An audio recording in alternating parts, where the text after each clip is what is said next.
அது ஒரு காலை நேரம். ஒரு வண்ணத்து பூச்சி தேனை தேடி பறந்து கொண்டிருந்தது. வழியில் அது ஒரு பூங்காவை பார்த்தது.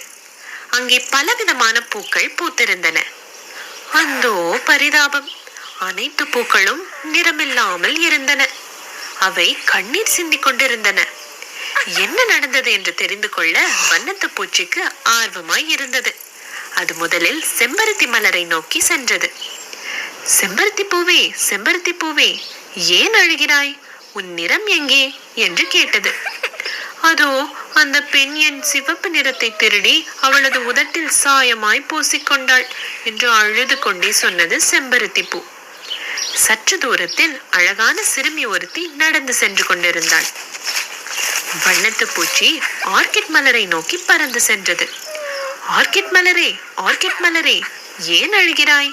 உன் நிறம் எங்கே என்று கேட்டது.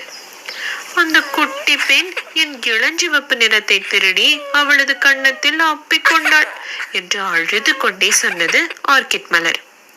வண்ணத்து பூச்சி கொன்றை மலரை நோக்கி சென்றது.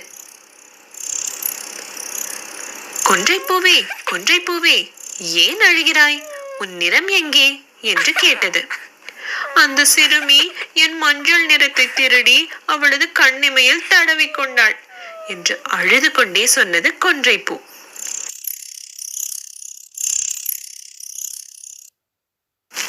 வண்ணத்து பூச்சி விரைந்து பறந்து சென்று ஒரு மரக்கிளையில் அமர்ந்தது.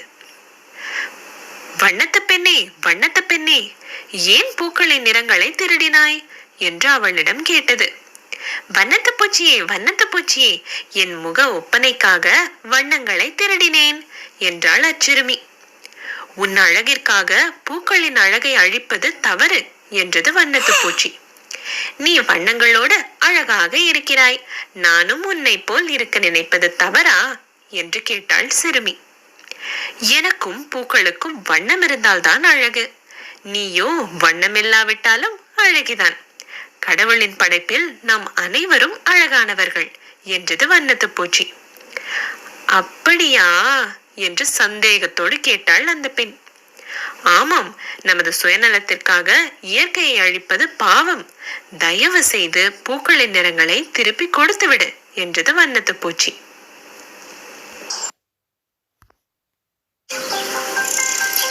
அந்த பெண் நிறங்களை திருப்பி கொடுத்தாள். மலர்கள் மகிழ்ச்சியில் புன்னகைத்தன. வண்ணப்பூக்களை நோக்கி அதிகமான வண்ணத்து பூச்சிகளும் தேனீக்களும் பறந்து வந்து தேனை புரிஞ்ச தொடங்கின.